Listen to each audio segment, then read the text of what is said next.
Okay, I think we're live. I'm just gonna wait for some people to get into the chat, make sure that I'm coming in clear, my audio's good. So the first person to come in, just let me know in the chat how I'm coming in. And then I'm gonna get set up on my laptop here so I can pull up the live stream. I don't see it yet. Let me click on here. All right. Let's see. I still don't see me. Oh, here we are. Okay. Oh, here we are. Oh, gotta turn it down now. Okay. Oh, here we are. Oh, gotta turn it down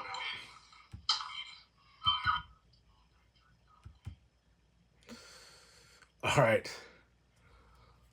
Yeah, that would have been terrible. Have a delay of voice coming through the whole time. It's bad enough I have this picture of me over here that I have to look at with a delay. But anyways, let me put my glasses on. Crypto Rick, I haven't seen you in a while. How's it going, buddy?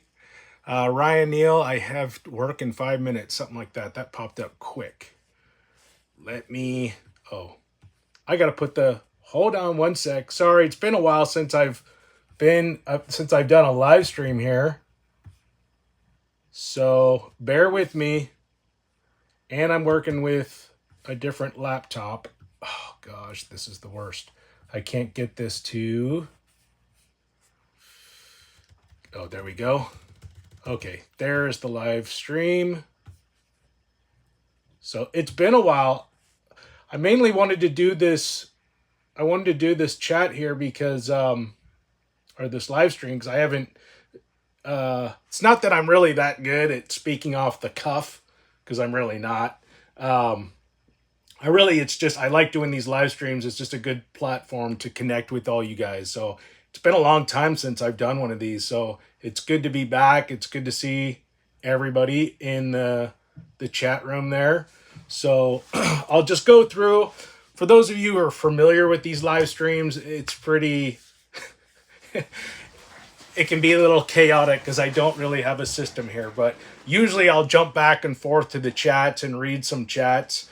But I'll try to keep it as organized as possible. I have a couple topics here that I want to get into, and then I will kind of dip into the chat and see what you guys are saying, and then we can just kind of have a conversation. So real quick, I'll just go ahead and welcome some of the people who are the first comers. We got Utah Mike, Crypto Rick, Ryan Neal, LT Outdoorsman, Jonathan Luca, and Always Prepping and Homestead Family, Idaho.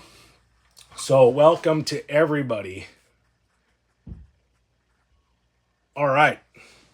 So I think I'm coming in good. Just get a sip of coffee here. I don't know if any of you guys have ever looked at my store. I have this, that's the thing with like YouTube is they only give you, if you want to open up a store and sell merchandise, there's only like 3 or 4 options to sell, as far as like selling platforms for merchandise. And pretty much the go-to one is Teespring. And in all honesty, it's not a good company. They're really slow to get orders out. I know their designing program is very subpar to say the least. And they take almost all of the profit. I don't really make much of anything from that store. Probably, like if someone were to buy a $40 sweatshirt, I probably make maybe $12. So they take pretty much all of it. And I don't know. The other thing I could always do is I can set up my own website, but I was trying to kind of veer away from that because I've had so many websites in the past, like e-commerce store websites, and they're just expensive. And I don't know, they don't do, at the end of the time, after you've paid for everything and set it all up and put all the work into it, it's not really worth the effort. But maybe once my channel grows and people start showing more of an interest in the merchandise, I might update the the merch store. But for now, I'm just working with Teespring, where they end up putting the logo. I mean, the logo actually turned out okay, but it should have been on this side of the coffee cup. But oh well. And a lot of the merchandise that I have with that store doesn't even show up on the store from the YouTube platform. You actually have to go to the store. So I don't know. Eventually, we'll get it all worked out. But yeah, like I said, it's been a while. Just been crazy. I've been busy. It's definitely starting to get colder here in North Idaho, and I've just been busy trying to get the house winterized and ready for the winter. I still don't have nearly as much firewood as I should have, but luckily we had like an early snow in like early October. All of a sudden we got hit with a lot of snow and the temperatures just plummeted, and I thought, "Oh man, like I am not ready for this." And and then it kind of just blew over, and so the last 2 weeks we've it's been pretty good weather, just been having a lot of rain. So it's been good, but I'm just about ready for winter. I've got everything put away, and yeah, we'll see how it goes. It's supposed to be a pretty rough winter this year, but we'll see. So, yeah, I'm gonna go into the topic here, and if you guys want to chime in, we'll see how it goes. I just got somebody from, I don't know if I should use his first name, but I'll just say Timberline Tactical is another YouTube channel, and he just reached out to me.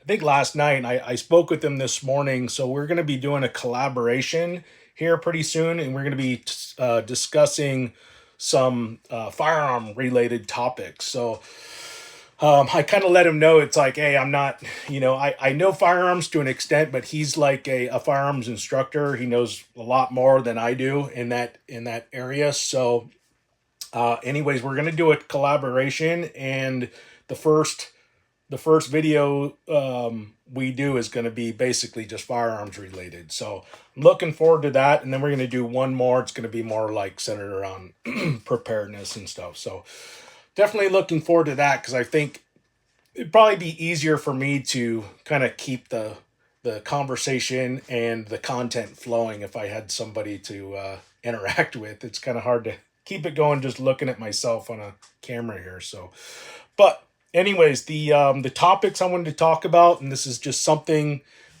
that I've been thinking about, is the First Amendment and the Second Amendment. And I'll say this before I get into this topic, is that I'm not an expert by any sense of the any sense of the definition. I'm not an expert in these areas. I'm not an expert constitutionalist, but I do know the basis of it, and it's interesting because what I do know and what I do is I tend to just observe patterns, and I usually, when people discuss certain topics, the way the topics are framed, and I can usually tell if the topic, if it's being discussed, if it's being framed correctly and honestly. And I think this is one of those topics that, for whatever reason, and this is just my take on it, it always seems to be framed a certain way. And we always see, like, especially in this community, like a lot of kind of like overemphasis on the Second Amendment, which seems kind of odd considering we have a First Amendment in place, and and it's in order. Our founding fathers put these amendments in order. Before I get into this, I'll just let you know, once I go through this topic, I'm going to come back and I'm going to go through the chats and I'll respond to your messages. So don't think I'm ignoring you. But but back to this issue. So in this community, we tend to see a lot of people putting almost like an overemphasis on the Second Amendment, almost as if it's like the most important amendment, and it's clearly not. It's a last resort. It's Plan B, and I think what happens is we make people. I think people in general, we just make too many assumptions about what things are going to look like. I mean, my comment threads are just filled full, like a lot of the comments that I get when people are trying to, correct me on my videos and what I'm doing. It's so much based on, they have a certain scenario, a certain an idea or an assumption they've made about what we all need to be preparing for, and it's always an extreme example, like an extreme scenario. So for instance, with the First Amendment, I think a lot of people just assume that they think of it as one way, like censorship. It's a freedom of speech, right? It and that if we were to lose that, what it would look like. I think a lot of people just assume that losing our First Amendment is just going to look like some dictator coming in and just shutting down speech and like punishing speech with law. And that's really like the last case scenario. The fact is, and this is just my opinion, we've lost our First Amendment because I think what's happened, another way to that we've lost this, the way that we've lost this, you got to think about it like this, is that we lost it in the sense that the flow of information is what determines the narrative in the country. And that's what we've lost. We've lost control of the narrative. The people who've controlled the flow of speech, they have a monopoly on speech, right? And they present this idea that like we do have freedom. It's kind of like, oh yeah, you can say whatever you want, but you know, but there's certain things that if you say, you're going to be just totally thrown out of polite society and be completely socially ostracized. So it's like, yeah, say whatever you want, but if you say the wrong things, there's going to be social ramifications, and that is what controls speech. They've controlled speech through fear and guilt, and controlling speech, it looks a lot like controlling the narrative. And so we've lost control of the narrative, and we've pretty much lost it for at least the last century. I mean, it's been in the control of a very tiny group, right, of people who've had control over this. And this is what's so significant. A lot of people are realizing what's going on in this country, but the most significant thing that's happening in this country right now, and nobody's talking about it, is the fact that the people who have control over the narrative are losing control of the narrative for the first time since, like, pretty much since they've had control for the last, it's by far the most significant thing that's happened in the last century, at least, if not 2 centuries. They're losing control of the narrative, and it's a result of is really the result of the internet. And that's what we're starting to see. And you're starting to see what's happening is, I think that they just got so comfortable with this power, and it just them always having control, that they got lazy, and they lost control of it that way. And so that's by far, I mean, the most exciting thing that's happening. You're starting to see like true dissent into this country, in this country. And I'm telling you, I mean, that's and this and I always say it, I sum it up like this: the reason the First Amendment is more important than the second, I mean, to the point where if you lose the first, it renders the second useless. And this is why.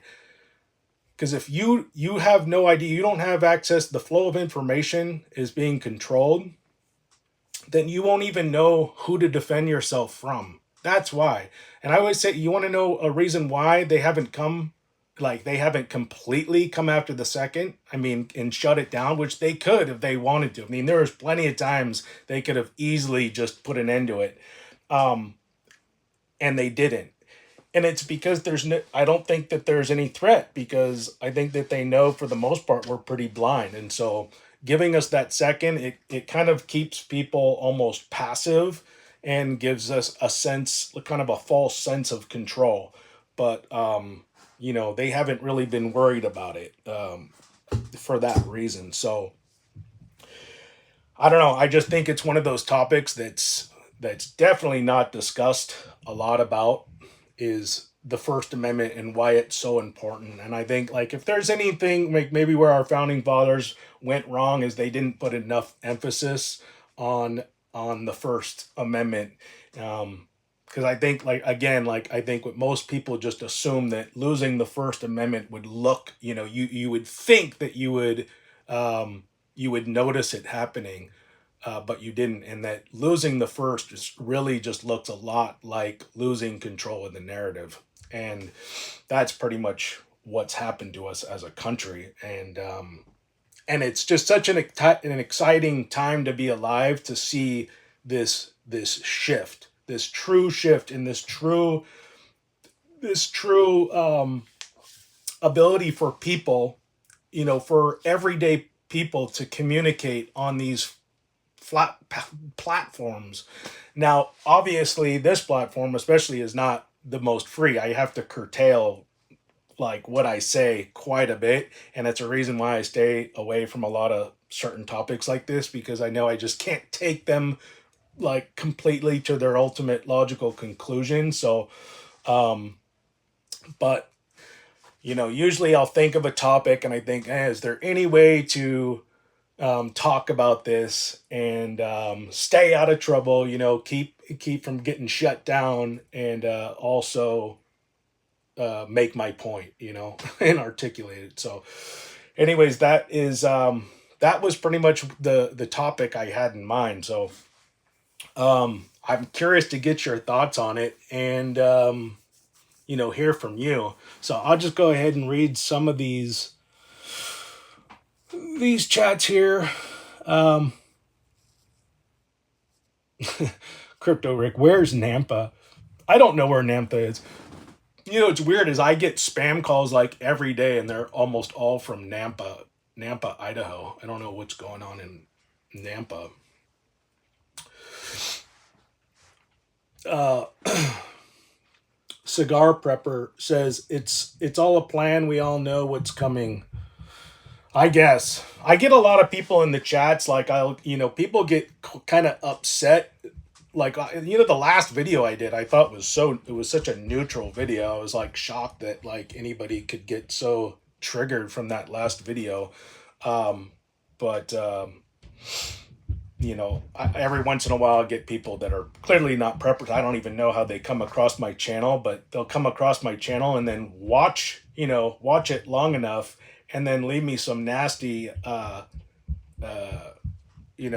comment, and I'm thinking, God, you're that upset with me. I'm surprised you got all the way through my video. But a lot of people, and then there's a lot of preppers in our, a lot of people in our community that believe that I'm not prepping hard enough. You tend to see like this, it was the other part of the show was the assumptions that people make is that you see a lot of people with this they genuinely believe that we should be preparing for like just like a total shutdown of the grid. I really don't think that's going to happen personally. Hold on one sec. Let me make sure I see the chats coming up on my phone here, but for some reason they're not they're not coming up on my laptop here.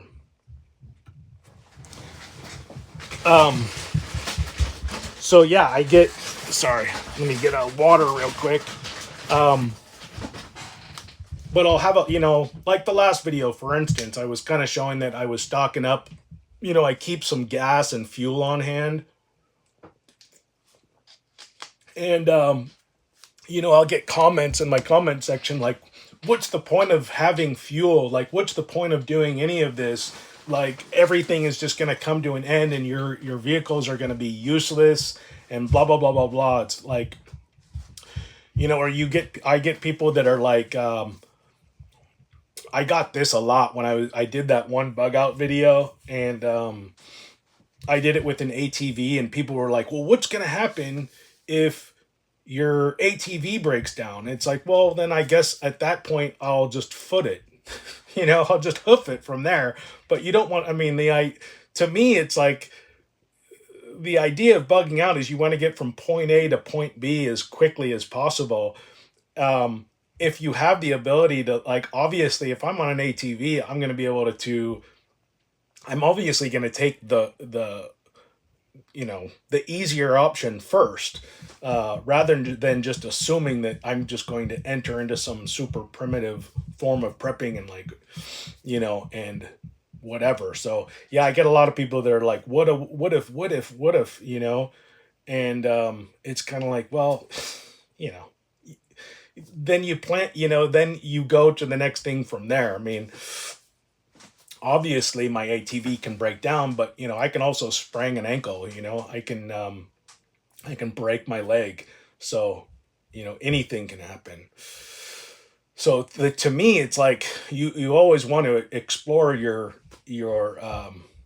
better options first, and if they don't work out, and then you work your way down. But I couldn't imagine just, if I had to get out, I had to get from point A to point B, and I had the ability to get there with a vehicle versus I mean, on foot. Yeah, I'm going to take a vehicle, obviously. So,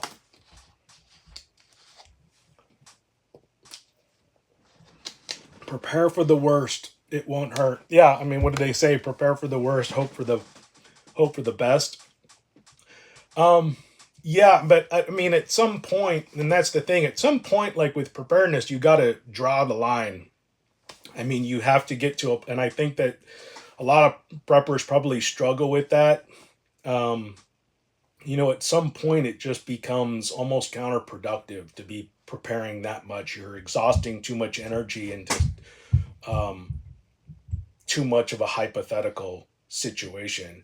Um, and to each their own. I mean, everybody can prep for whatever they want. Personally, I mean, I have a strategy, and I'm putting enough. I'm going to put. I also have to work within the confines of my budget as well. So,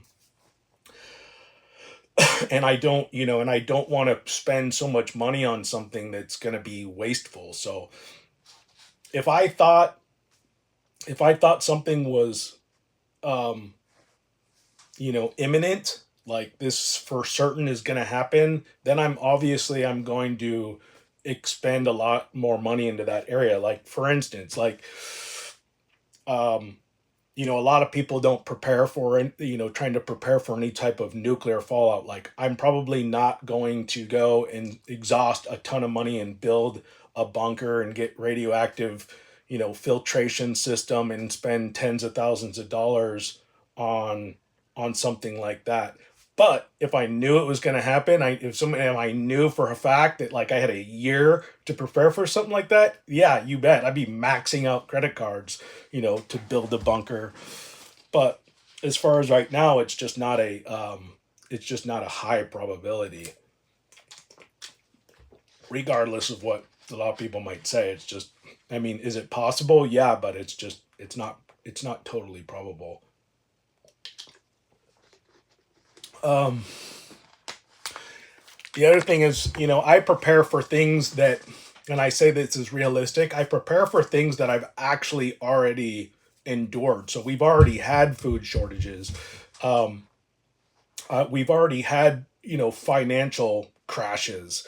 Um, and I've experienced those things. I know what it's like to lose all my money and have nowhere to go, and I mean, literally not a dime to my name. I know what that's like, and I really my prepping is kind of revolved around that, is just not allowing my to doing everything I can to just try to prevent myself from being totally victim, to another '09 crash, really.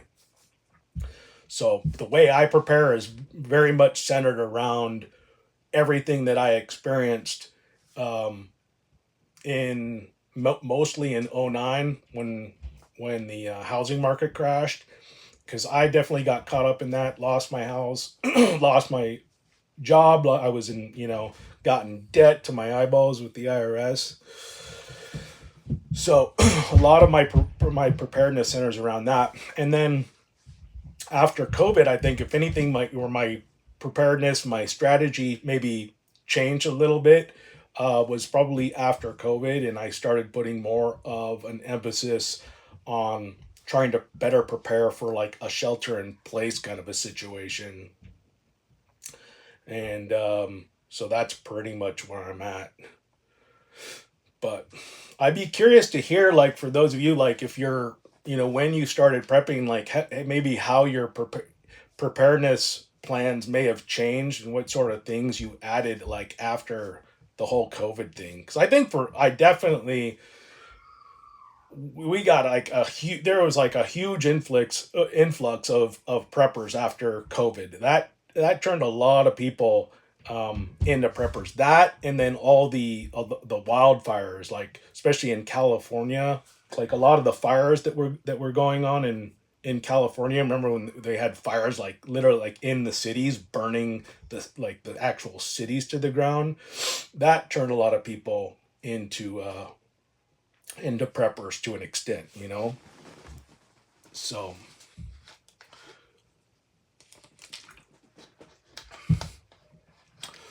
um I'm just gonna, let's see.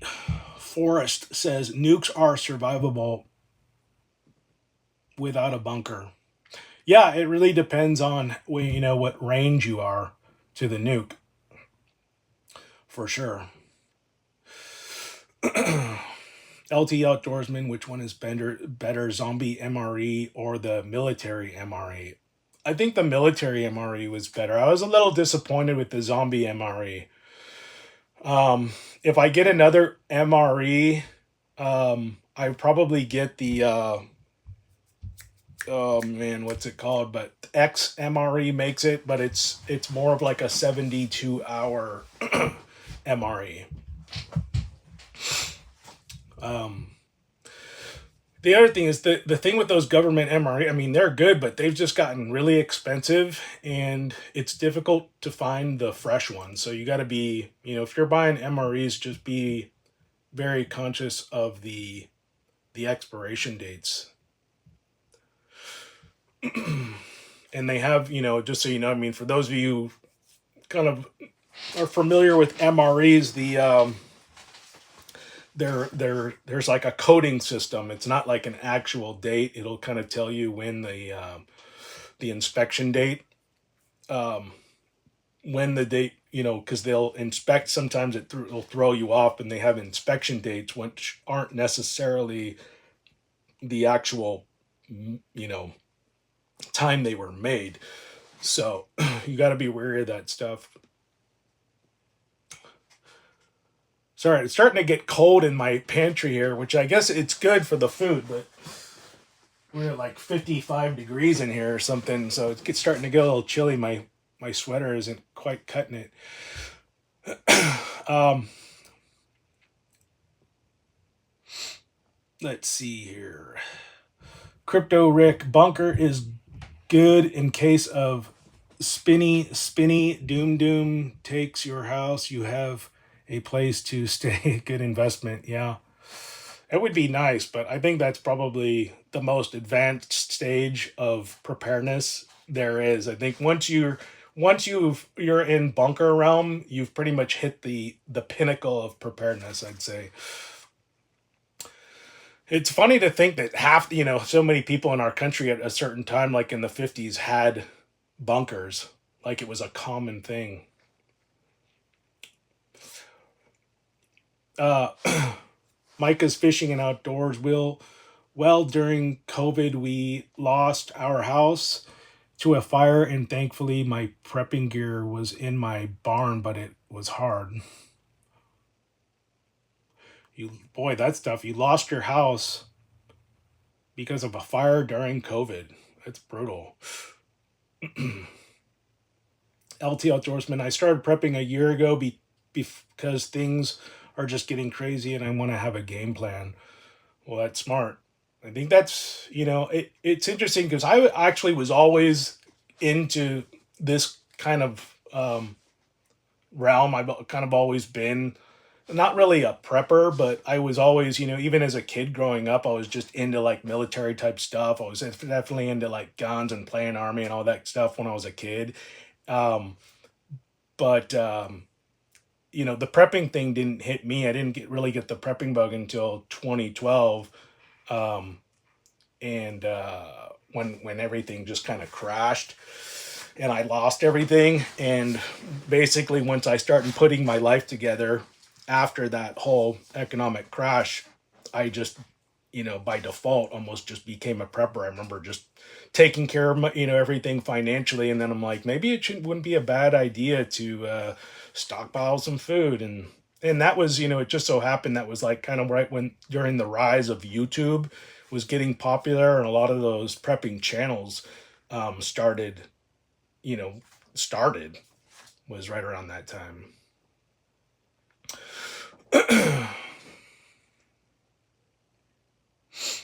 Sorry, here, let me read this. Cigar prepper, COVID really made me prep more. Yeah, I think a lot of people definitely. LT Outdoorsman, everything is super expensive in California. It can be hard for me to prep sometimes. Oh, you're in California, huh? For some reason, I thought you were like East Coast. That's in, yeah. What part of California? Michigan prepper message redacted. Uh-oh. Crypto Rick, guess I'm an expert level. Oh yeah, maybe. That's cool though.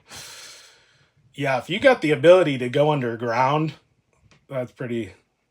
That's pretty cool. Um, LT Outdoorsman, you can survive a nuke in the fridge like Indiana Jones. Yeah, right. That's all you need is a refrigerator.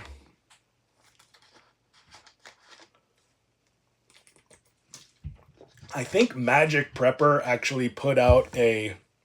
I think it was him put out something about like what you needed in terms like if you were going to try to protect yourself from radiation, and it was like you needed, if you were going to try to protect yourself from radiation with wood, it was like you needed like 3 feet of solid wood or something like that, and dirt it was like only like 8 or 9 inches, and metal it was like 8 inches or something.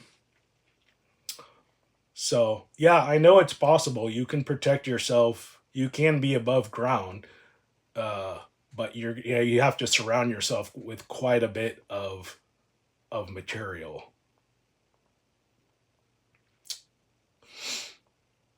Um, Sorry, I'm just I'm going through the chats here that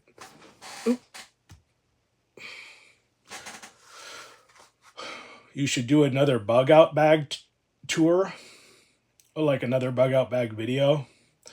I know they're my most popular videos, but I just I have a thing about, I'm just about redundancy. I just don't want to, I really don't want to make videos for the sake of views. It gets tempting, but I don't want to make a video just because I'm trying to boost views. I'm trying to kind of I'm trying really hard to try to keep my content original and fresh, but I know it does, it's kind of strange too, because the thing about, I'm obviously still new at YouTube, but kind of one of the things I'm noticing is that when you start out with a certain genre of videos, you end up getting like a very niche audience, and I was kind of shocked because I'll throw out a video. I did, what was the video I did where I did my canvas tent, like the solo overnight, and I thought that would do like really well because those videos usually do really well, but it just wasn't. It was just no, it wasn't a hit. I think I only got like 500 or 600 views on that video. And I was thinking, wow, I just thought that would do, so it just turns out that my audience is more like into gear and stuff like that, and that's fine. It's just interesting that is that's just kind of how YouTube works. You acquire a certain audience, and you really you kind of just get you get what's the word, like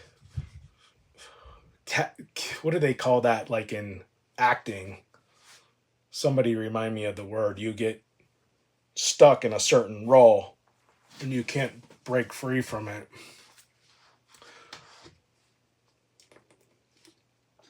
But anyways, that's where, that's my audience. They want to see gear. So that's fine. And I'm just trying to come up with more videos that are, it's like, okay, I'll do another gear video, but it's got to be something. I got to try to keep them a little, uh, a little unique to each other. There are guys out there who just do like, it's just one, they just resituate their bug out bags and their bug out systems or their get home systems over and over and over again. And it just, if I, doing something like that, it just feel like it just doesn't seem very sincere. And that would be, that just gets stale. So, let's see here. Yeah, most preppers are gearheads. Yeah.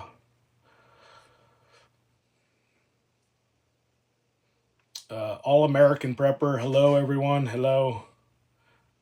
Homestead Family Idaho Pigeonholed.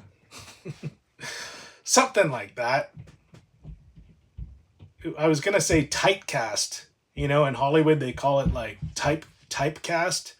So like for instance, like Christopher Reeves when he played Superman, like that was like his first role. He just couldn't shake it. Same with who was the guy who played Luke Skywalker. It was kind of his. I can't remember that actor's name, but he couldn't really go on and do anything else because everybody just saw him as Luke Skywalker. He just couldn't really transition into anything else.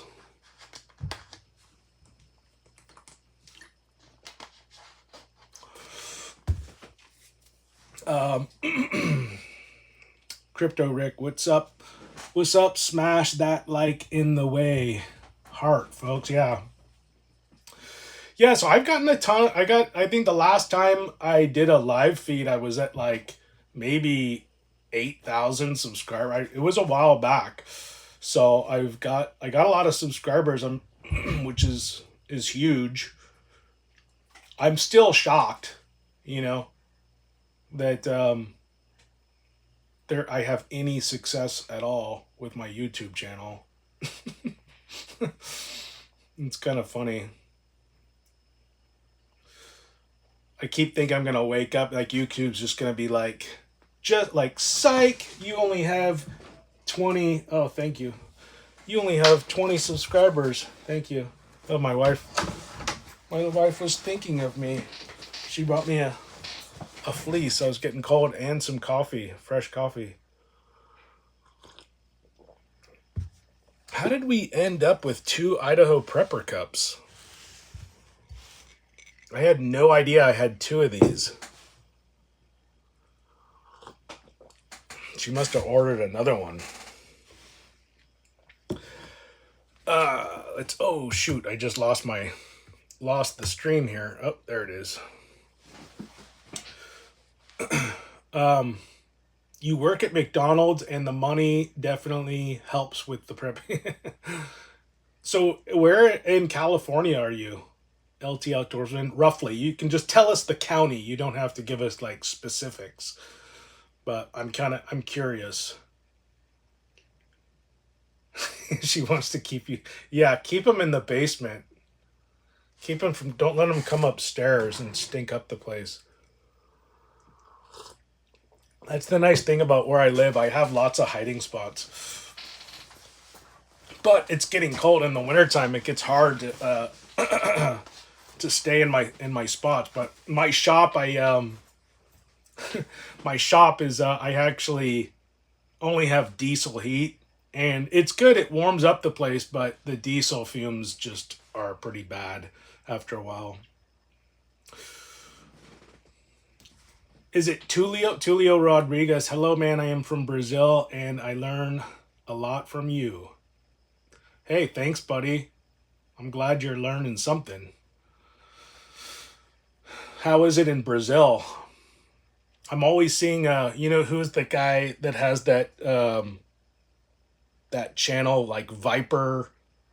What is it called? Like second. It's like Second Amendment. He does all those videos on like real life shootings, and they're like almost all out of Brazil. I'm curious to hear like what it's like living there. If it's what it seems like it is like from the internet, it seems like there's a lot of there can be a lot of gun violence.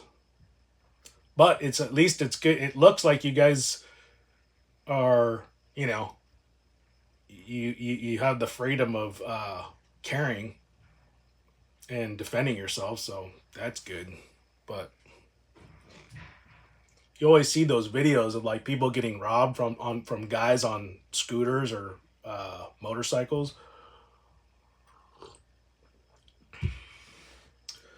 Antelope Valley, that sounds familiar. Is that like near Sacramento or something? Antelope Valley. Oh, you're a youngin', 18 years old. Geez, you still in high school or what? The AV is in LA somewhere. Oh, okay. Antelope Valley. Hmm. You'd think I'd know that. I was born in West Covina, and then my parents moved us up to Northern California, and pretty much lived there until about 10 years ago when I moved up here.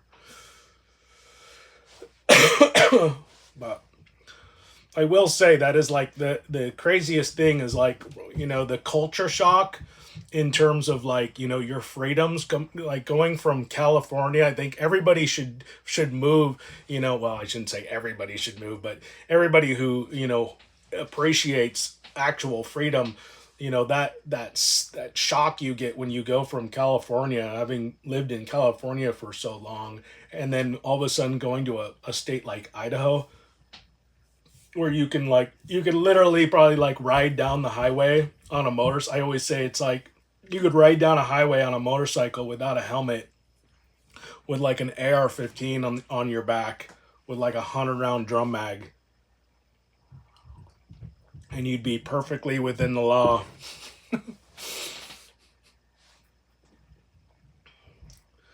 If you did that in California, you'd be on the front page. You'd be on every news station in the whole state. You'd be like the head story for a month. Cigar Prepper grew up in La Mesa, California. Yeah, I mean, we moved out of there when I was really young, so I don't remember Southern California too well. I still have family down there, but LT Outdoorsman, oh man, the first chance I get, I'm out of California. Cigar Prepper now in South Carolina. Cool. One thing I will say about all you guys on the East Coast, you guys all have like the best, like all the prepper shows seem to be on the East Coast. I always get these notifications of all these different like the big gun shows, the big prepping expos, like they're all on the East Coast. They're like in the Carolinas, Kentucky, and I think the closest one we have here is like in Colorado. But it would be really fun to head out there and go to one of those shows. So I think there's a big prepping expo uh, about to happen here. I think it's either in Kentucky or in Tennessee.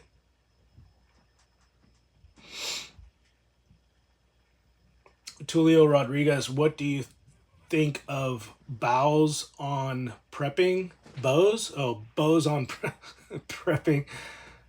Do you think is effective? Oh, I don't know. Bows for prepping. Uh, I mean, if that's all you had access to, then yeah.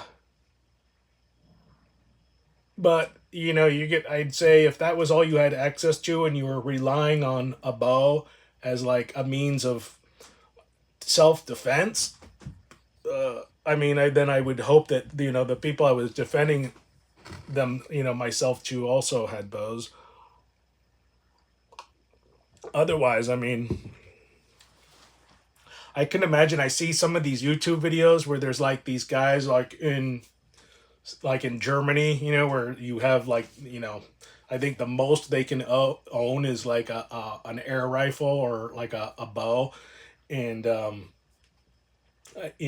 you can tell some of these guys are just like doing everything they can to like make their air rifles and their bows as much of a defense weapon as possible. So I've seen some pretty gnarly like compound bows, especially that are like armor piercing. They have like armor piercing compound bows. It's pretty crazy. And some of those air rifles are pretty intense. I've seen some of those like 22 caliber air rifles like shoot like actually crack uh like concrete blocks.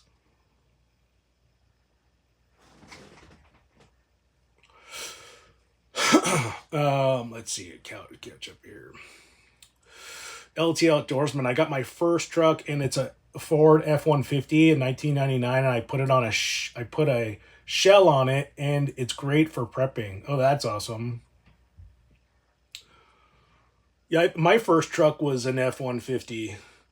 It was a it was an old like PG&E truck. I remember my dad went to this used car dealership, and the guy specialized in like uh he just had like his whole yard was just like um not refurbished, but it was just like all commercial vehicles. So all PG&E trucks, and just basically vehicles that were priorly owned by the government. So it was pretty cool, but it was a big blue. Maybe it was an F-250. I can't remember. It could have been. It was like an F-250. I remember it just leaked so much oil. I just had to, it was like one of those trucks. I had to like put a bucket under the thing everywhere I parked, but it was like lifted, and it had like a spotlight on it on the top. So you couldn't see me. It was like hard to miss me. But I remember I used to get in quite a bit of trouble in high school, and years later, once I kind of got my act together, I remember talking with like these local police officers, and they would always tell me, they're like, "Yeah, man, we used to just like look for your truck. We would just look for your truck because you stuck out like a sore thumb, and then we would know that that's where the party was." So they see my truck, and some like uh because we used, where I grew up, were just lots of mountains and stuff, and so we'd always go out into the hills to like drink and party, and so the sheriffs and the police would just they knew to look for the parties, not like in the suburbs or in the houses. They'd all be looking for the parties like up in the hills, because that's where we all were. But they'd always say, "Yeah, man, we just look for your big old blue truck," and that's where the trouble was. uh,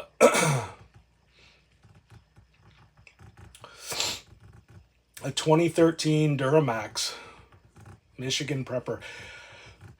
Yeah, it looks like the vehicle prices are starting to come down a little bit, so that's nice. Eventually, I'm gonna have to pull the trigger and get a new truck. I don't know. I've kind of gone back and forth. I've talked about it before, but my truck is almost completely rebuilt. All I got to do is put a new motor in there, and it will be like 100%. A new motor and a new differential, and I'll have a new truck. Except for the body, but it has a lot of power, huh? Yeah, those diesels are definitely, that's right here. Like if you plan on doing any kind of towing, you should definitely get a diesel.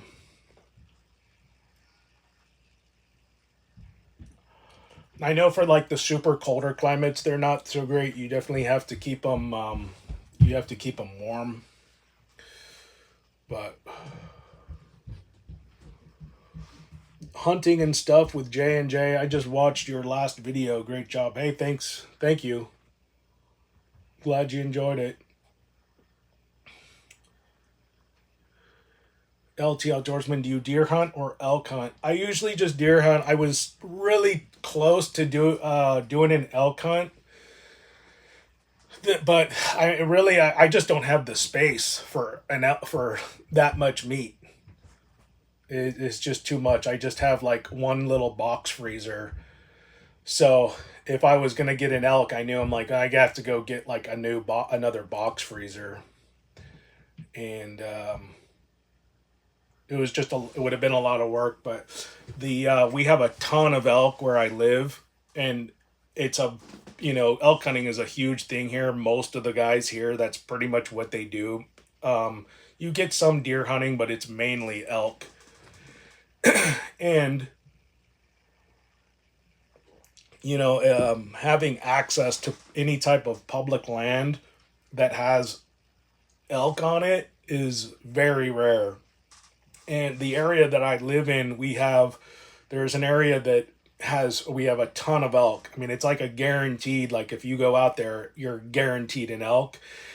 But it's landlocked. So you have to know, you have to know the right people. And so I have a neighbor and he has access to this area.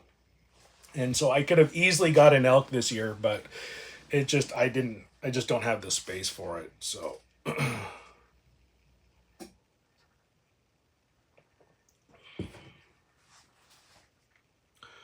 as soon as I finish getting my firewood in order, I'm gonna go and get a little more serious about getting a deer this year at least. So yeah, yeah, too much elk meat, and I wouldn't be able to process it myself. I'd have to go take it somewhere and have it done, and that's you're looking at that's about $300 to take your elk somewhere and have them butcher it and do all that. So you're looking at $300 to have somebody butcher your elk, and then you're looking at probably $500 to get a freezer big enough to hold all that meat. So if anything, I'm kind of and I wouldn't even it would be I'd be eating the elk meat all by myself because like almost nobody in my family eats meat other than my daughter. But my son won't. I could probably get him to eat it under some. I'd have to really dress it up, make it look like an ice cream cone, and then maybe he'd eat it. Do you over the counter tags for deer? Yeah. Yeah, you don't have to put in like if that's what you're asking, like we don't there's no like raffle. The only thing you have to put in for is moose, but you can always get an elk tag, you can always get a deer tag. So, yeah, you're allowed one buck and one doe.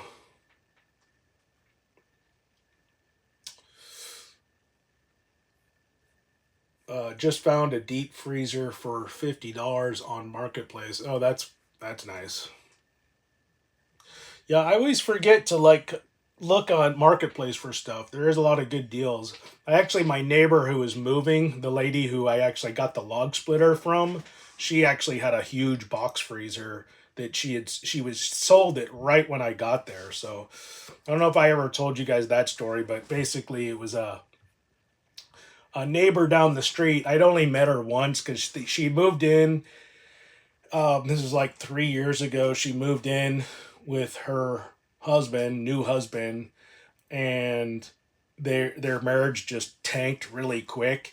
And by like the end of the first year that they were there, they had like separated, and she moved back to. I guess she had all the money, and she moved I guess back to California and he stayed in the house, but it was her house, and they had some weird arrangement where he was like, just let me stay here until, I can get my whatever act together. I don't know what he was, because he was like an alcoholic.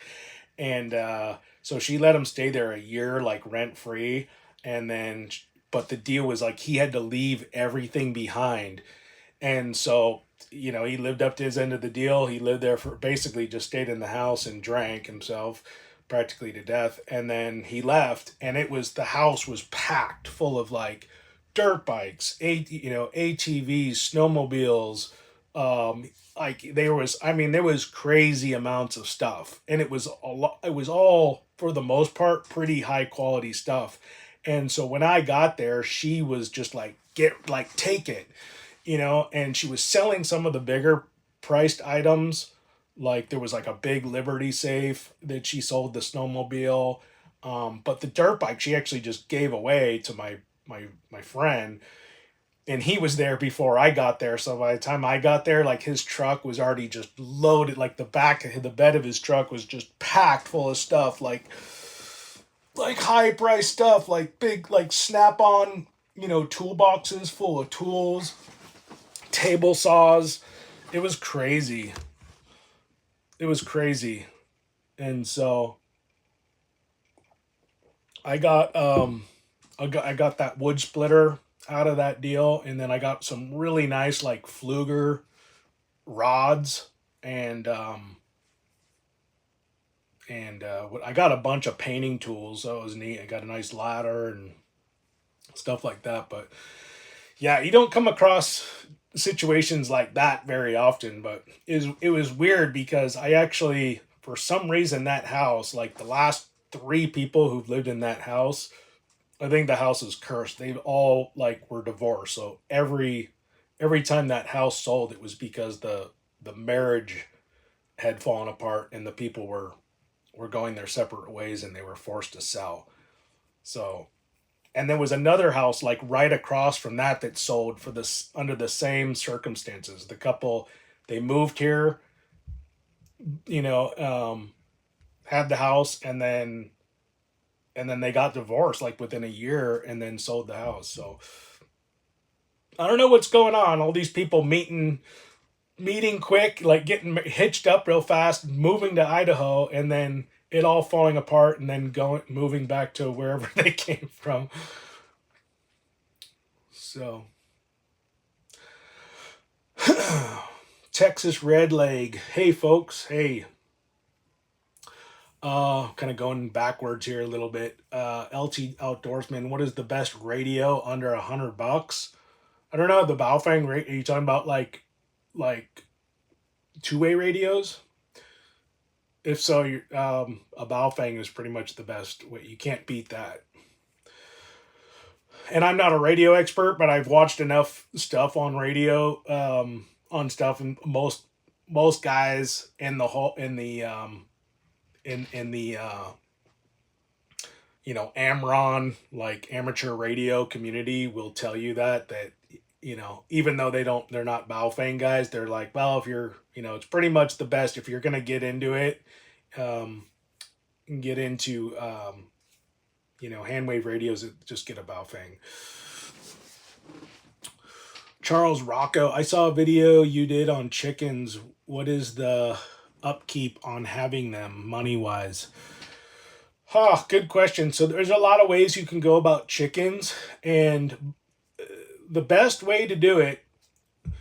So let me see here. We have 20 chickens roughly. There's like between 17 and 20. We started out with like 22, but we've lost a few. You're always going to lose some chickens. So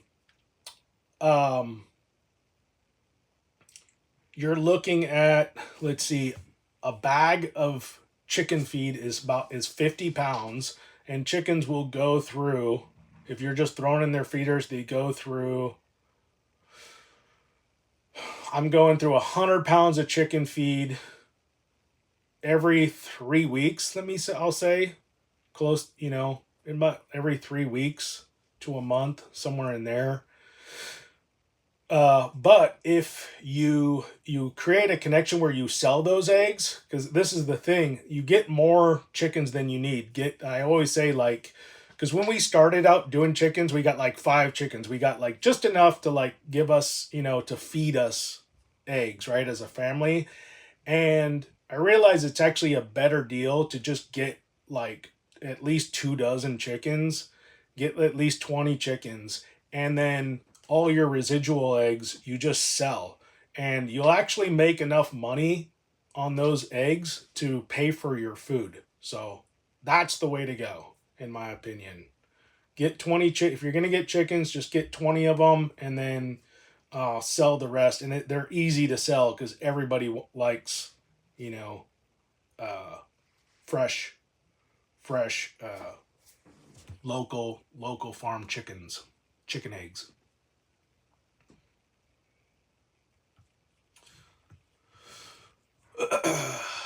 Texas red leg, lots of fire sales right now. Fire sales? Idaho is my plan B if we fall here. I was almost going to say, where are you from? Where are you from, Tex? LT Outdoorsman, no, the big one on the desk. I don't know what they are called.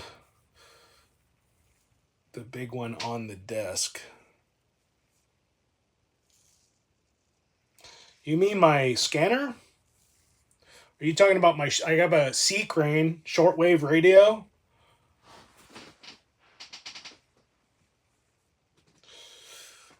Ham radio. Crypto Rick lost 8 chickens in the last heat wave. Wow. Yeah, we don't have to do that. That's the thing with chickens too, is just you got to make sure you're getting the right chickens for your climate, because there, certain chickens do better in other certain climates. So in the colder climates like where I am, we have to get the hardier birds like the Rhode Island Reds and stuff. So uh, let's see. Crypto Rick, my guy, you need to buy seeds and germinate them, and you can quadruple your fees. Oh, yeah?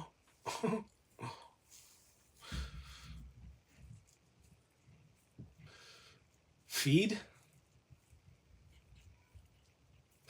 Crypto Rick, and I'm probably missing like comments here, so I'm a little. Sometimes I'll read your comments, and then I'm a little lost because I probably missed the first ones, but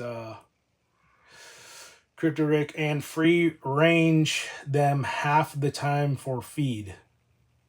Yeah, yeah. I mean, our chickens will. I can free range them, and it's. I mean, yeah. The chickens would just eat. They don't stop eating until they go to sleep. I mean, until they can't see their food is basically what it comes down to. They will eat until like they basically can't see anything. You almost just have to lock them up. I'm always curious too, because I'm thinking I should just start rationing the chicken feed to these chickens, because there's no way. Otherwise, other than like maybe they just have no control of their sphincter function and like mice, and so they just have to keep consuming because they're constantly just eat and then excrete, and maybe that's why they have to keep eating, but they're just ravenous creatures.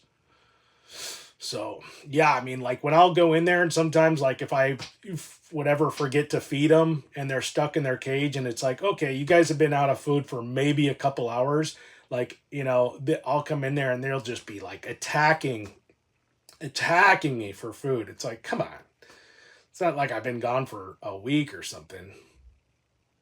So chickens are strange like that. The other thing I've with the chickens is I I don't heat our chicken coop, but I did insulate it this winter, or this fall, I should say, and just to kind of at least take the edge off, because you don't want. you want the chickens to acclimate to the temperatures, but if you get real super low, like sub-zero, you're getting a consecutive of like extremely cold temperatures, you're gonna have like a little dip in your egg production. So you don't necessarily want to warm your chickens, because what happens if you put a heater? I was just talking to this lady that was at the feed store, and she's putting a heater, and I didn't want to say anything, but I'm like, 'cause I have from experience, you put a heater in your chicken coop, what's going to happen is your chickens are not going to want to leave the chicken coop, and they're never going to acclimate, and they're not going to properly acclimate to the cold. And so you're going to get it's going to screw up egg production if they're going outside and getting super cold and then coming inside and getting warm again. They will never acclimate, and therefore it's just going to be a huge interruption in the egg cycle. So a lot of people, they feel bad for their chickens, and they want to, like, and I get it, like I want to make sure they're not freezing, but the chickens are fine. They'll acclimate to the cold, and they do fine. um so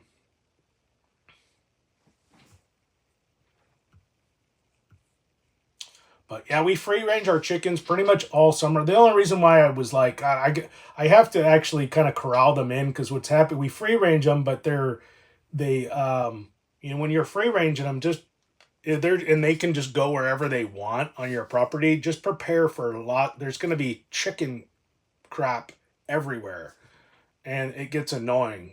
So prepare for that. Let's see here.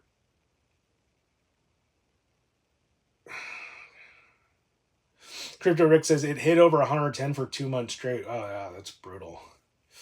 Texas Red Light, do you just use heat lamps to keep them warm through the winter? Yeah, well, they don't. I don't like the light because they want to have dark. So if I put if well, like I said, I don't really put heaters in there unless it gets super super cold, like um, 10, 15, whatever below zero. I might throw in. We have a little heater, basically just a stand up heater. It's like a coil heater with a little fan. I might put that in there. And they have like a little trigger, so if they fall, um, so if it falls over, it turns off. So you don't want to keep. Uh, I think the red light, what it does, even though it's red light, and they're not supposed to see, that they can see. It illuminates. It allows them to see, and I think it keeps them awake. It interrupts their cycle. So I stay away. The red heat lamps are just for when they're chicks, and you're just trying to keep them warm. But once they mature and they're full adult chickens, you really don't need a heat source for anything. Yeah, it's really just the chicks. LT Outdoorsman, what do you think of the Jackery power banks for prepping? Well, I'm kind of actually waiting for one of these companies to reach out to me and give me one, because it's not in my budget. Um, so I've actually had two different companies reach out to me for those, but it was I responded, but then I didn't hear anything back. So, but I think they would be really good for, like, I don't know that much about, but it would be nice to have one to run our pop, like our camper off of, because the reason why I like those is because they're quiet. That's the biggest advantage to those Jackeries. So if you know anything about generators, like if you have a gas generator, yeah, it produces a lot more power, but they're so freaking loud, um, you can't even hear yourself think. And so that's the biggest downside. And even the expensive ones, that they're still somewhat loud.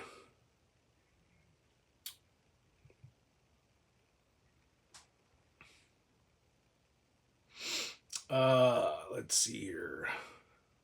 How long have I been doing this? It's 5 o'clock. I'm not sure what time I started. Let me know. But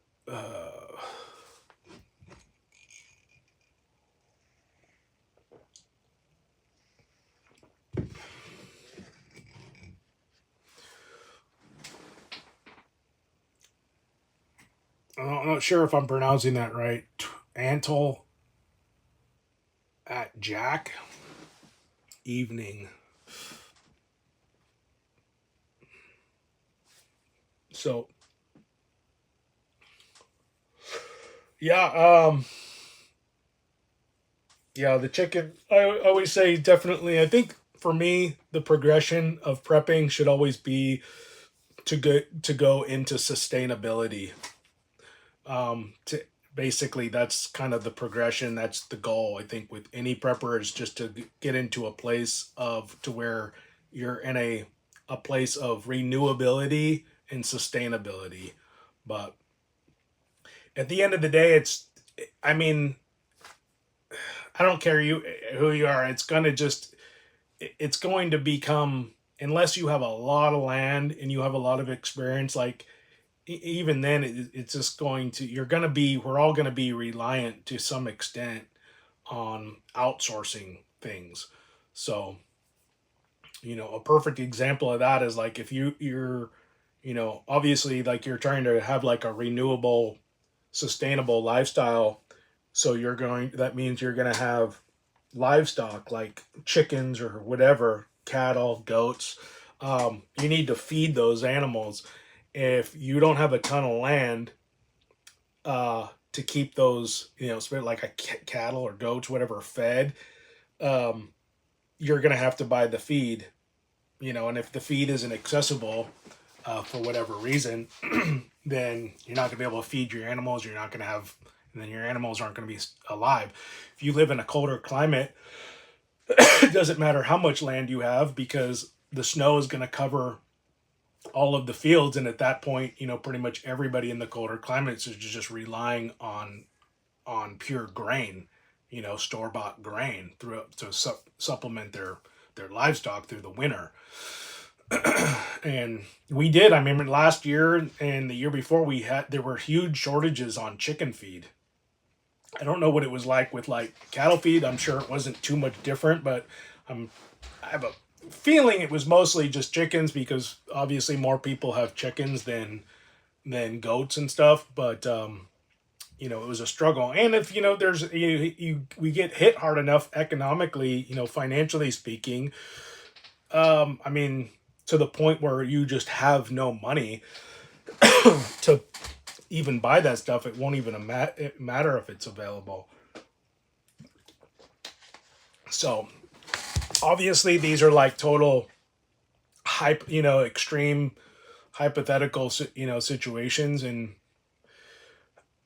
it's like what I was talking about with the assumptions that preppers make, and it's like at some point you're either going to like just not prepare and just give up on prepping and just wait to for everything to fall apart and you just go down with it, or you assume that things are going to get to you prepare within reason. And I think that's, in my opinion, that's like the best thing you can do. Just you prepare for the best you can in within the confines of your budget. You don't want to overextend yourself to the point where you're making your life, um, in this world, it's compromising too much of your life in your day-to-day life for a hypothetical situation. You know what I mean? So, and I know a lot of people who do that, like that have done that, and they made their lives as of right now, like they've really like hindered themselves in a lot of ways because of hypothetical situations. And I'm like, man, that's not even happening right now. Like you don't need to be taking those extreme of precautions at this point. Like it's just making your life difficult. And like an example of that is I have like people I know that like took all their money out of the bank because they're just convinced that the banks are gonna there's going to be a run on the banks and they're going to lose all their money. So they just took all their money out and invested it into like silver, and gold. I'm like, well, how you pay, you know what I mean? For anything, you're just walking around with like silver shekels. Like, are you going to fill your gas tank? What does the gas attendant think of you when you show up with a bag full of shekels?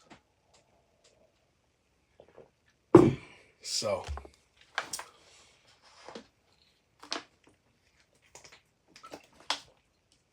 That's the thing. I go, hey, you know what? Like, if there was a monetary system up in place to where I could exchange silver for like goods, then yeah, for sure. I would be converting all my cash into silver. But as far as things stand right now, the only place where I can bring silver in and get something in return is at the pawn shop, and they don't have everything I need. So, but that would be cool. Maybe somebody should start a shop like that. I'm like really tempted. I mean, at some point in time, what I'd like to do, and I think it would like make really good content. And it's just kind of my dream. It would be, and I'm surprised that you don't see these anywhere. I think the only place I've ever seen a place like this is like in Reno, and what I'm talking about is like a prepping store, like a store for preppers. But you would think like something like that would be, if it was going to be anywhere, it'd be like in Idaho, like North Idaho. But I think a store like that would do really well. You know, we don't even have a. I don't even think we have like a surplus here, which is shocking. I think the closest surplus we have is up in Sandpoint, which is odd because Sandpoint is like this. You know, is like the like of all the places in North Idaho, Sandpoint is like the most liberal place, and that's the place where the surplus store is. So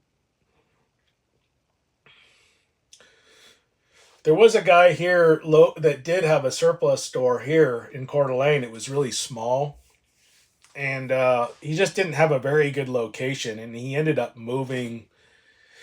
He ended up actually moving up to Boundary County, which is the like Bonners Ferry, which is like the tip top of the Panhandle. It's not the last town; it's the second from last town in Idaho, and I used to live up there.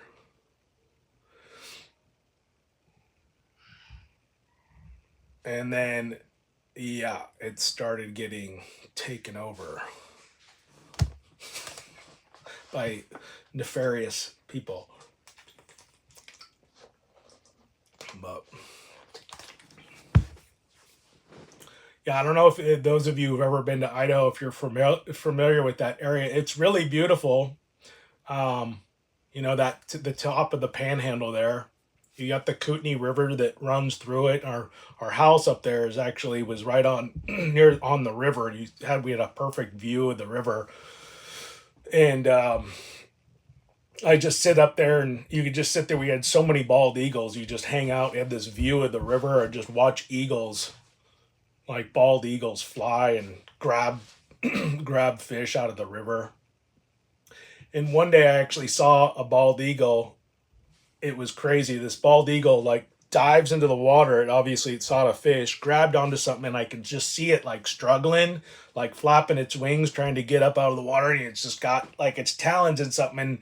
And it just, I'm sitting there watching it thinking like, wow, that fish is really struggling getting that fish out. And then I'm just watching it. I'm thinking, oh my God, it's going to lose the battle. Like, what did it latch onto? And then I just see the eagle like slowly just submerge and go under the water, and then it was gone. So it must have latched onto like a sturgeon or something, because we have there's actually like a ton of sturgeon in the Kootenai River. So that was crazy to see.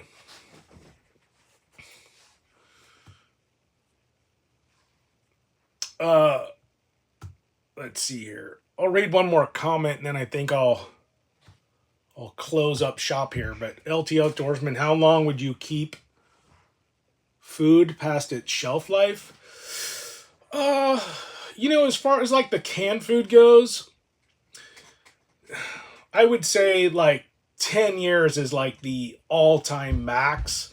Um, and personally, I try to go through it enough. If I have like some 10, because we cycle through our food, if I come across like canned food in here that's more than 8 years old, I'll usually just toss it. Sometimes it just gets lost in the cycle. It never gets cycled through. I'm just not gonna mess with it because it's just so cheap. It's not worth it. I can replace a can of, especially if it's something like a can of corn. You're talking about something that's like 30 cents. Yeah, I'm not gonna hold on to a 10-year-old can of corn. Um, so usually I go through my, like I said, I mean, I try to cycle through this stuff the best I can. And, anything that's, I'd say 8 years personally is like my cutoff line. But I try to keep everything within like 5 years, you know, and every once in a while, some of it will get, it'll get away from me. And, if I find some old stuff, I just toss it. But I actually just opened up a bucket of it was either flour or rice, but it was from 2012, and it was fine. Like, I didn't notice any difference. There was no difference in like the look or the smell or anything. We cooked it. It was fine. Same. I'm trying to think if there was one thing that was a little odd, and I want to say I think it was the oatmeal. The oatmeal didn't store all that great, but when I first started prepping in 2011, when I first started like some of these buckets with the Mylar, and I went in and I bought Mylar bags. A lot of the bags that I was using, they were just poor quality, and I think they had like a lot of pinholes in the bags. I know a lot of people had this similar experience with Mylar, and it's still an issue. Is you get this, Mylar bags that have pinholes in them, and the way you can tell, because you can't see it just, with the naked eye when you're looking at it, the only real way to discover this is you actually have to, you turn the lights on in your room, and you got to put the bag over your head and get all the light out. And then and when your bag's in the head, you kind of look around and you can see where the light's coming in. You'll see these tiny little pinholes. That's really the only way you can see if there's holes in those bags. You basically got to put them over your head and close out the light, and then just look around. And I had like did that with these bags once, because I was kind of thinking like, gosh, I want, these bags have holes in them, like looking, inside. And yeah, the more I got my head in there, more I'm like, oh my gosh, those are like, it's light shining through. So it's kind of goofy, but that's really the only way you can test those bags. I guess maybe you could turn off all the lights in the room and then stick a flashlight in one, but I don't know. It's not as effective, I don't think. And maybe you see the light pouring through little holes on the outside, but yeah, that's pretty much an old prepper's trick. Just stick your head in the bag, in the Mylar bag. But all right, well, I think that's gonna do it for me. Like I said, I got that collaboration coming up here pretty soon, so keep an eye out from that. It's not going to be a live stream platform. We're actually going to pre-record it and then air it that way.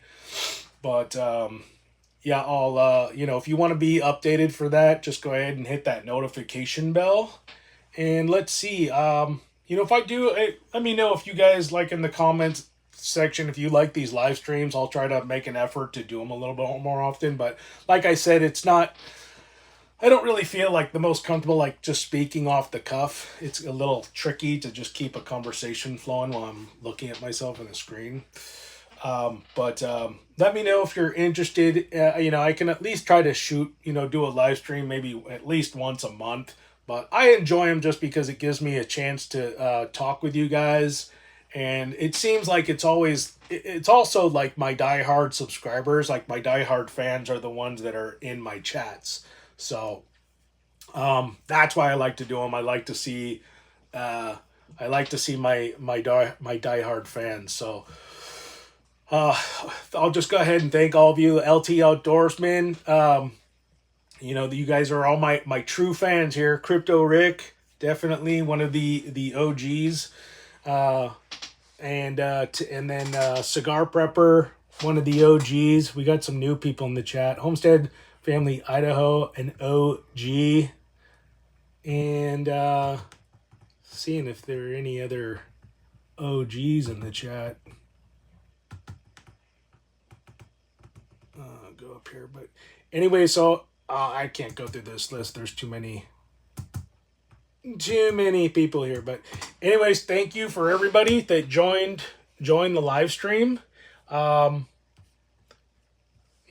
and so that's pretty much it. So until the next one, stay prepared.